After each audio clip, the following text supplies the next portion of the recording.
Miami just pulled off a recruiting flip. This South Florida defensive tackle is staying home. From the 954 to the 305. Donta Simpson, welcome to the U.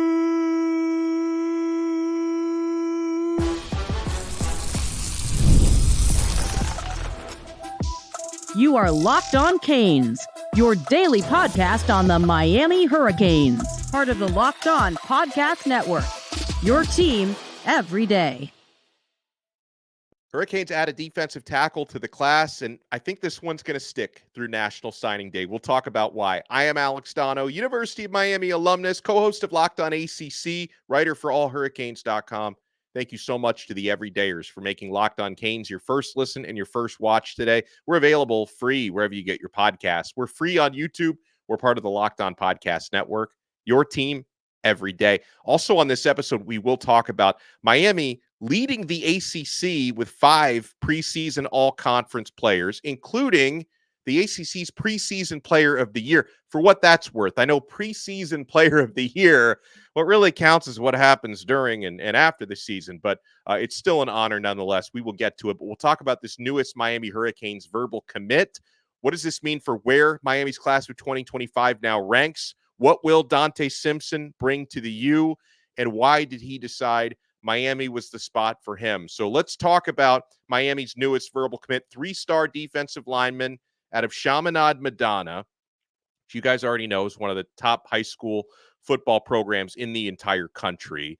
Simpson looks the part despite his 3-star rating, 6'3", 290 pounds. I had a chance to see Donta on campus earlier this week. He looks every bit of that 290 and 6'3", and the film is fun. Super explosive and twitchy defensive tackle. Yes, he is a defensive tackle. He's a disruptor from the interior, and the stats were really good. Again, one of the best high school football teams in the country. We talk so much about, Chaminade's offense last year with Jeremiah Smith and JoJo Trader. Of course, Zaquan Patterson did get some burn on the defense, but Donta Simpson was a big part of that as well.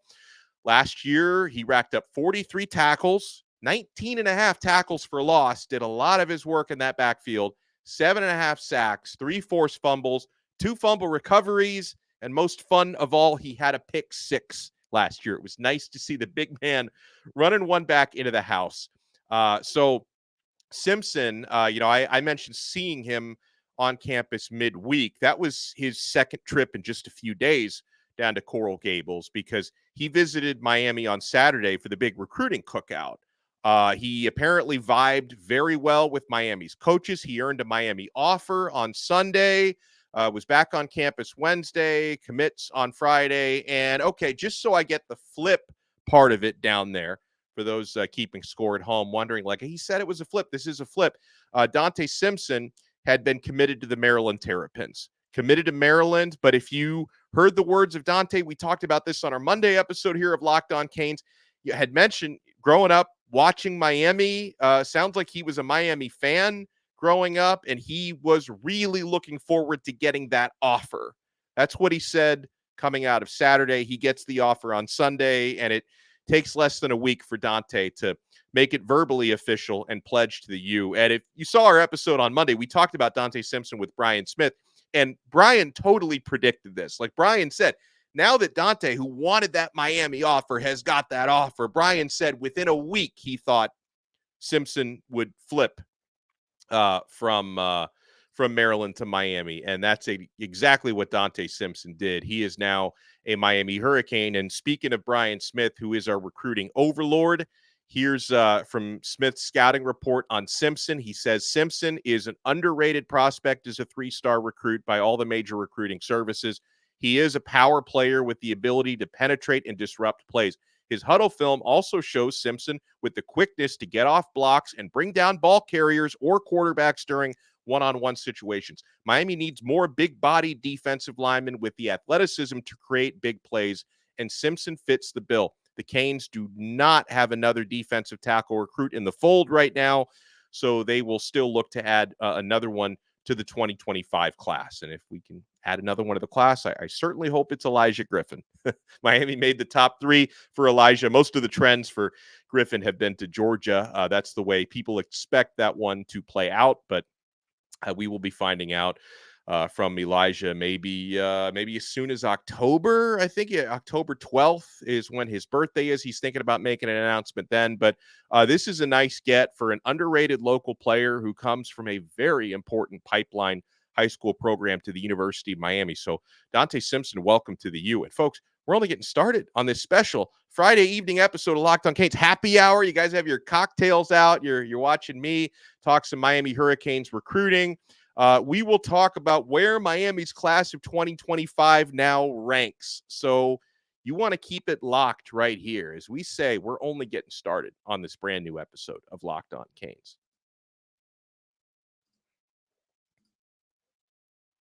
And you know I'm only getting started with FanDuel. Guys, we've been making money all summer from Major League Baseball, international soccer, UFC fights, and now football's back. NFL preseason, that's already a thing. College football is going to be here before you know it. And by the way, guys, this summer, FanDuel is hooking up all customers with a boost or a bonus daily. That's right. There's something for everyone every day, all summer long. So head over to FanDuel.com. Start making the most out of your summer. FanDuel, official sports betting partner of Major League Baseball. And we are also proudly brought to you by Game Time. This is the only ticket app that I use because, guys, the deals get better on the Game Time app.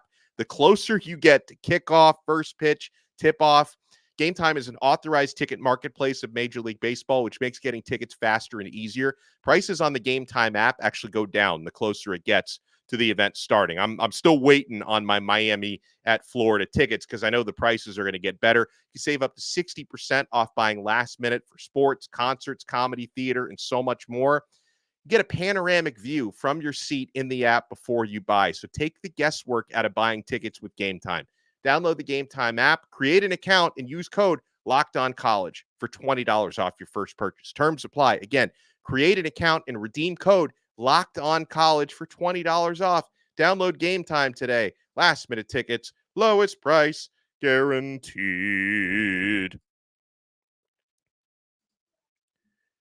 Thank you so much for making this episode of Locked on Canes your first listen and your first watch. I don't know why I made it a 2-screener as if I'm bringing somebody else on. The audio listeners like, what is this guy rambling about? The video listeners, you know what I'm talking about. The video viewers, listeners. All right, so the Miami Hurricanes, in adding Donta Simpson to their class of 2025, he moves Miami up a spot. Now that Miami has landed this 3-star Chaminade-Madonna defensive tackle, Miami moves from number 10 on the 24/7 sports class ranking up to number 9. They jump just ahead of the Oklahoma Sooners. So now your top 10 looks like this. Ohio State sitting at number 1, Alabama at number 2, LSU third, then Georgia and Auburn rounding out the top 5. Auburn's been really busy landing commits lately. Tennessee at 6, Notre Dame 7, Texas A&M 8, Miami 9, Oklahoma 10, Oregon 11, Clemson at 12, Michigan 13, Texas 14, Mizzou 15, Penn State 16, Florida State 17, Washington at 18, USC 19.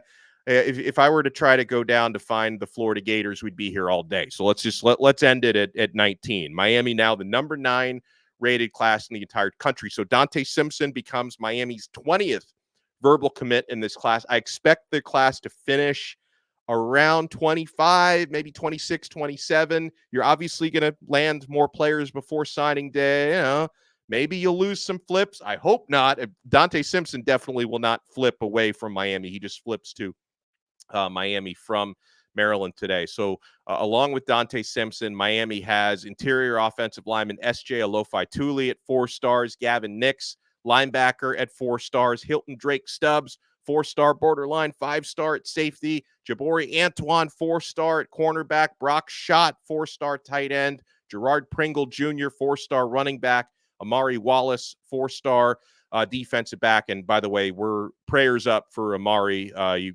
probably heard about it. We did talk about it on the show. Suffered a serious lower body injury last week with his Miami Central teammates in a workout. So I wish him a speedy recovery. And his Miami offer still stands. So hopefully all is good with Amari Wallace, and he'll be ready to get on the field again soon. Chris Ewald, 4-star cornerback. Luka Gilbert, 4-star tight end. Luke Nickel, 3-star on 24/7 Sports, 4-star everywhere else quarterback. 3-star linebacker Ezekiel Marcelin, 3-star linebacker Elijah Melendez. I think he does have 4 stars on some of the recruiting services.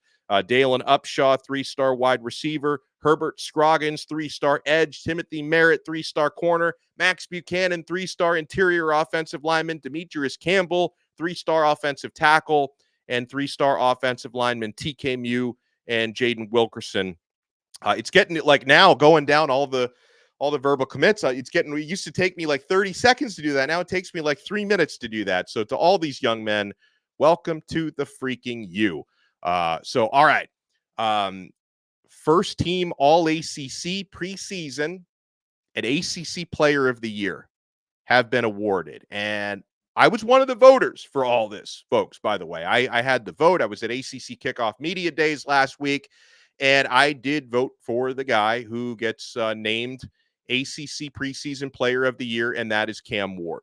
Now, this is an honor that I don't want to spend too much time talking about it on Ward's behalf because, again, Preseason Player of the Year, it's kind of a hollow thing. Now, as a Miami fan, you can be proud of this because it means the national media is recognizing that, hey, Miami has a really, really talented quarterback. And you saw what he did for the last 2 seasons at Washington State. His first 2 seasons were played at FCS Incarnate Word. I don't know why Ward was barely recruited out of high school, but this guy had people did not expect that, 4 years after being barely recruited out of high school, now he's at Miami and he's going to be drafted a year from now into the NFL. So Cam Ward has come a long way, but the mission is not done. So preseason Player of the Year. I hope we revisit this postseason. And Ward is first team All-ACC and ACC Player of the Year at the end of the season because, yes, there are high expectations on Ward. I've been blown away by his professionalism since he's been at Miami. Had a chance to speak with Ward a handful of times. This young man is all about business. He's all about improving. He's all about winning. He's all about competition. So I'm expecting big things from Cam on the field, and now he's very much on the radar. This is the player that hundreds of media members wasn't unanimous, of course, but came to the consensus that this is the guy who's going to be the best player in the entire conference this year. So good for Ward on that. And how about this? Despite the fact that the media pegged Miami to be third in the ACC this year behind Florida State and Clemson. So the media said Miami's going to come in third place this year. However, All-ACC preseason team, Miami's got more players on that list than any other team. 5. Miami's got 5 preseason All-ACC. Nobody else has that. So let's go through those teams. Cam Ward selected as the quarterback. 2 running backs, Amarian Hampton from North Carolina, Jaden Ott from Cal.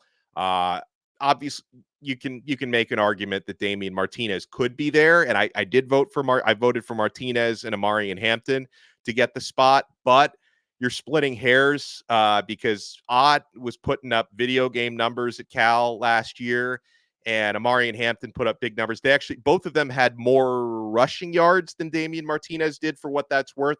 So Martinez is right there. I'm assuming he came in like third place in that voting, but he did not get the nod. And listen, I think Damian Martinez is going to be incredible this year. The 3 receivers, this is the exact way that I voted. Xavier Restrepo of Miami, Kevin K.C. Concepcion of NC State, and Alec Iomanner from Stanford. I know Stanford's going to be bad, but Iomanner is going to put up like 200 yards a game. That dude is ridiculous. He's a really, really good receiver, so I'm all about that. By the way, all-purpose back was given to Jaden Ott, so Ott takes up 2 spots in the first-team offense, all-purpose and conventional running back. I did vote for Ott for all-purpose, but I did not vote for him for running back. I had Damian Martinez in there instead. Now, I guess like the surprise as a Miami guy, you look at the first-team offensive line, no representation. That seems off to me. So most people feel, outside of maybe Florida State fans, but most people feel that Miami's probably going to have the best offensive line in the ACC, or at least right up there. no first teamers on the O-line. I feel like my guy Jalen Rivers, especially, and Inez Cooper. Jalen Rivers and Inez Cooper, I feel like they were probably disrespected here a little bit. However, the players that were selected are all very good. Offensive tackle Darius Washington from Florida State. Offensive tackle Blake Miller from Clemson. Guards are Willie Lampkin from North Carolina and Michael Gonzalez from Louisville. And the center is Maurice Smith from Florida State. You go to the defensive ends, Ashton Gelati from Louisville, who's a freak, and Reuben Bain Jr. from Miami. They got that one right. We got that one right. I think Bain is going to have an awesome season this coming year. 7.5 sacks, 12.5 tackles for loss last year as a true freshman. Now Bain is more mature, bigger. I think he's going to be even better this year. Defensive tackles are Joshua Farmer from Florida State and Aeneas Peebles from Virginia Tech. Just for the record, I'm not saying they got this wrong, but like I when I had my ballot, my online ballot, I don't think there were even any Miami defensive tackles nominated. I may be wrong about that, but I don't think Miami even had nominees there, just so you know. Linebackers, Barrett Carter from Clemson, Kiko Maui-Noa from Miami, rightfully so. Marlo Wax from Syracuse, that's a really good player. Defensive backs, no representation for Miami. You can make an argument for Daryl Porter Jr., had a very good year last year. Miami DBs hopefully will prove it on the field and have some postseason awards given out. But you have the cornerbacks are Dorian Strong from Virginia Tech, Aiden White from NC State. Safeties are Jonas Sanker from Virginia, really good player on a really bad team, and RJ Mickens from Clemson. The specialists, Andy Borregales, first team kicker, Alex Mastromano from Florida State, the punter, and our old friend Brashard Smith gets the nod for returner. And obviously took a big one to the house last year against Texas A&M. Brashard is now at SMU. So Brashard Smith, we wish him the best. It's nice to see a former Cane on that list as well. So my friends, thank you so much for making this special emergency episode of Locked On Canes your Friday night listen and watch today. If you're watching on YouTube, smash that like button and subscribe to our channel. If you listen to the audio version, make sure you subscribe on Apple Podcasts, Spotify, wherever you get your pods, and we'll talk to you again tomorrow. Yeah, tomorrow and Sunday we'll be on because we got practice tomorrow, Canes Fest on Sunday. We'll talk to you next time on another episode of Locked On Canes, part of the awesome Locked On Podcast Network. Your team every day.